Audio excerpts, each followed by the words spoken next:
মোনালিসার সঙ্গে ফোন করে মাহি ও মুক্তিকে কথা বলতে শুনে ফেলে বিহান। এরপরে মাহি ও মুক্তিকে উচিত শিক্ষা দেয়। হ্যাঁ বন্ধুরা, এমনটাই দেখা যাবে। বিস্তারিত জানতে ভিডিওটি না টেনে সম্পূর্ণ দেখতে থাকুন। গল্পের শুরুতেই দেখা যাবে বিহান কম্পাসকে নিয়ে লং ড্রাইভে যায়। এরপরে দেখা যায় লং ড্রাইভে গিয়ে কম্পাস বলতে থাকে, আপনি আমাকে এখানে কেন আনলেন? তখন বিহান বলতে থাকে, কেন এনেছি তুমি বুঝতে পারছো না? হাজব্যান্ড ওয়াইফ এক জায়গায় একসঙ্গে এত রাতে বের হয় কিসের জন্য? কেন ন্যাকামো করছো? তারপরে দেখা যায় কম্পাস বলতে থাকে, আপনি এতক্ষণ কোথায় ছিলেন? তখন দেখা যায় বিহান মনে মনে বলতে থাকে, আমি যে মোনালিসার কাছে ছিলাম এটা কম্পাসকে বুঝতে দেওয়া যাবে না। আমি যদি ওকে এটা বুঝতে দিই তবে ও অনেক কষ্ট পাবে। আর ওরও তো অনেক ইচ্ছে আছে আমাকে নিয়ে, তাই না? আমি যে মোনালিসার সঙ্গে অভিনয় করছি এটা কখনোই কম্পাসকে বুঝতে দেওয়া যাবে না। এদিকে দেখা যায় মোনালিসাকে মাহি ও মুক্তি ফোন করে বলতে থাকে, কি ব্যাপার মোনাদি, তোমাকে যে বলেছিলাম যে যেভাবে হোক ছোটদা ভাইকে আটকে দিবে, তুমি আটকালে না কেন? এই দেখো আজকে কি একটা হয়ে গেল। ছোটদা ভাই কম্পাসের সঙ্গে কেক কাটলো, আবার কম্পাসকে নিয়ে লং ড্রাইভে গেল, আর তুমি মাঝখান থেকে ফাঁকা পড়ে গেলে। তখন দেখা যায় মোনালিসা বলতে থাকে, কি বলছো এসব? কি বলছো তুমি? জানো আমি কত অভিনয় করেছি যে আজকে আমি যেতে দেব না, কিন্তু ও আমাকে বাড়ি পৌঁছে দিয়ে চলে গেল। এসবটা আড়াল থেকে শুনে নেয় ঋতুজা। এরপরে দেখা যায় মাহি ও মুক্তি বলতে থাকে, তুমি কিচ্ছু করতে পারলে না, দেখেছো ওরা দুজনে এভাবে এক হয়ে যাচ্ছে, কিন্তু তোমার কিছুই করার নেই। এদিকে দেখা যায় কম্পাস ও বিহান দুজনেই কাছাকাছি আসে। ঠিক তখনই ঋতুজা বিহানকে ফোন করে বলতে থাকে, বিহান তুই এক্ষুনি এক্ষুনি বাড়ি চলে আয়। তখন দেখা যায়, মা তুমি এসব কি বলছো? বাড়ি ফিরে যাব মানে? তখন দেখা যায় ঋতুজা বলতে থাকে, হ্যাঁ বাড়ি ফিরে আসতে বলেছি তো বাড়ি ফিরে আয়, তোর অনেক কিছু জানার বাকি আছে, অনেক কিছু দেখারও বাকি আছে। এরপরে দেখা যায় বিহান চলে আসে। এরপরে ঋতুজা বিহানকে সবটা খুলে বলে আর বলতে থাকে, দেখ বাবা, এই সব কিছু মাহি ও মুক্তি তোকে ও কম্পাসকে আলাদা করার জন্য মোনালিসা গিয়ে দিয়ে তোর সঙ্গে এভাবে প্ল্যান করাচ্ছে।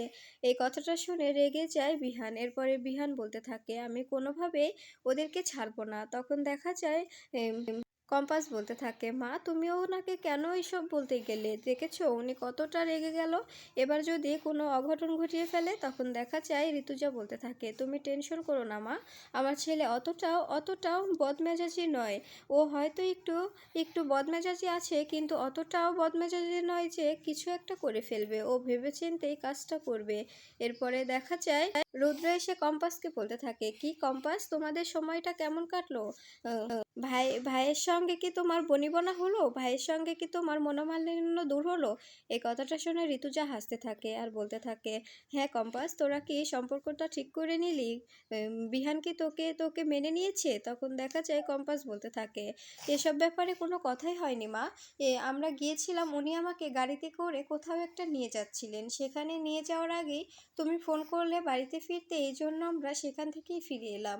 তখন দেখা যায় ঋতুজা বলতে থাকে, তোদের এত সুন্দর একটা সময় নষ্ট করার জন্য সরি রে। আমি যদি ফোন না করতাম তবে তোরা অনেক সুন্দর সময় কাটাতে পারতি। তখন দেখা যায় মেঘ ও রুদ্র বলতে থাকে, হ্যাঁ মা, তুমি কাবাব মে হাড্ডি হয়ে গেলে। তুমি যদি ওদেরকে ফোন না করতে তবে ওরা কি সুন্দর একটা সময় কাটাতে পারতো। ওদের জীবনে কম্পাসের বার্থডে ফার্স্ট গিফট হতো এটা। তখন দেখা যায় কম্পাস বলতে থাকে, না সেরকম কিছু না।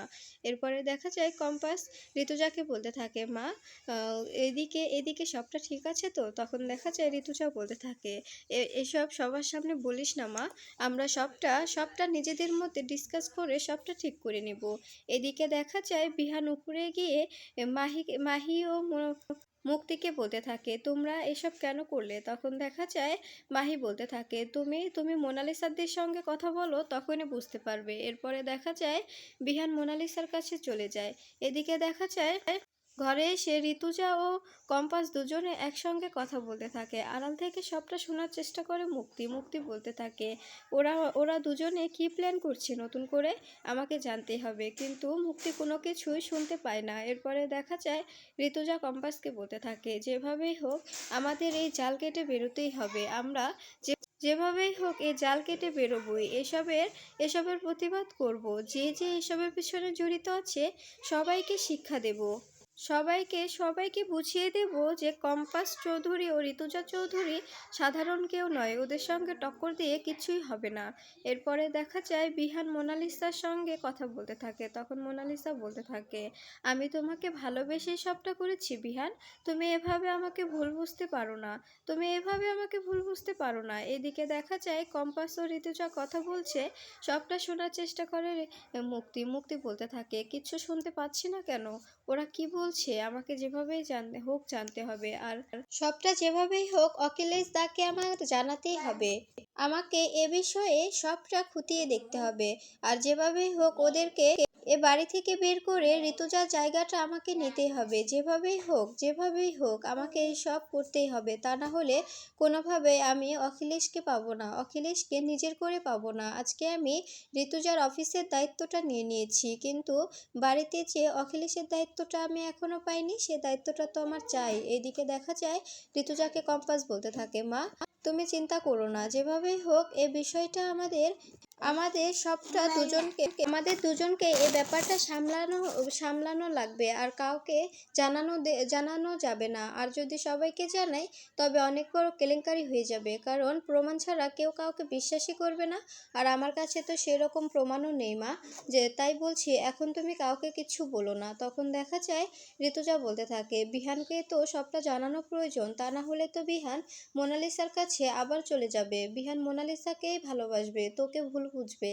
তখন দেখা যায় কম্পাস বলতে থাকে, সবটা আমি অন্যভাবে ম্যানেজ করে নেব, তোমাকে এতটা ভাবতে হবে না, তুমি শুধু আমার সঙ্গে থেকো, আমাকে আশীর্বাদ করো মা।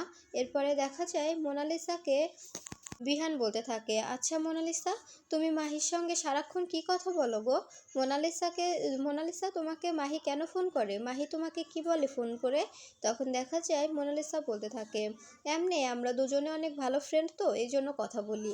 তখন দেখা যায় বিহান বলতে থাকে, সত্যটা বলো, আমাকে সত্যটা বললে তবে আমি তোমার সঙ্গে কথা বলবো, তোমাকে আগের মতো করে মেনে নেব, আর যদি তুমি আমাকে কিছু না বলো, আমার কাছে কথা লুকাও, তবে আমি কিচ্ছু করব না, তোমাকে আমি কখনোই ভালোবাসবো না, তুমি আমার মনের মধ্যে থেকে বের হয়ে গেছো তো গেছোই, আর কখনো আমি তোমাকে ভালোবাসবো না।